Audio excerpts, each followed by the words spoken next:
আসসালামু আলাইকুম, শুভ দুপুর সবাইকে। কেমন আছেন সবাই? জুম্মা মোবারক।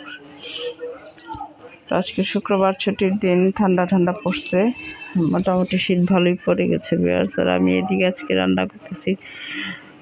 সকালবেলায় আজকে বাজার থেকে পাবদা মাছ আনা হয়েছিল, তো মাছগুলো কেটে নিয়েছিলাম। কেটে আজকে সরিষার শাক,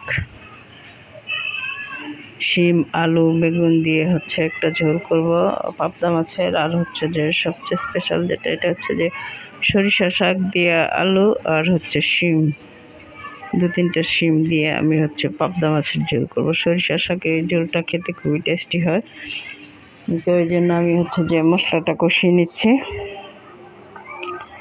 আর সরিষা শাকটা আমি ধুয়ে নিয়েছি। আজকে আমাদের দুপুরে রান্না ডাল, সরিষা শাক আর সরিষা শাক দিয়ে পাবদা মাছের ঝোল।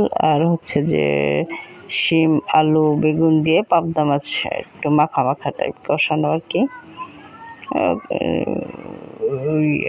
তা আমি যে চুলাতে প্রথমে শাকটা রান্না আমার অলরেডি হয়ে গেছে, অন্যান্যগুলো হয়ে গেছে। এখন আমি যেহেতু আমার পাবদা মাছের ঝোলটা যে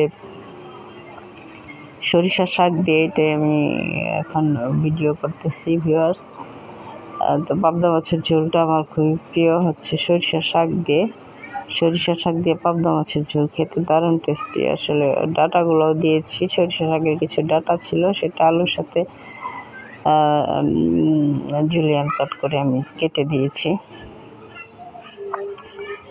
তখন মশলাটা কষিয়ে শাকটা এবং আলুটা, 2-3টে শিমও দিয়েছি, দেখি যে কেমন লাগে।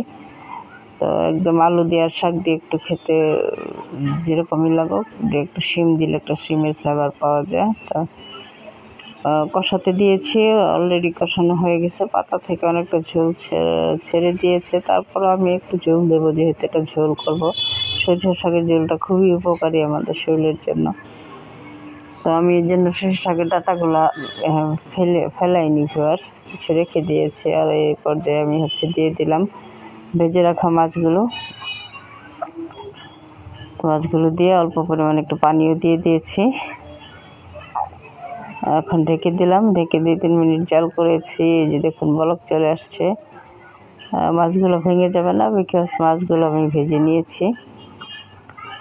আর হয়তো ফাইনালি এই যে হয়ে গেছে। আর এখানে এটা এরকম দেখাচ্ছে কেন, বিকজ এখানে একটু অন্ধকার।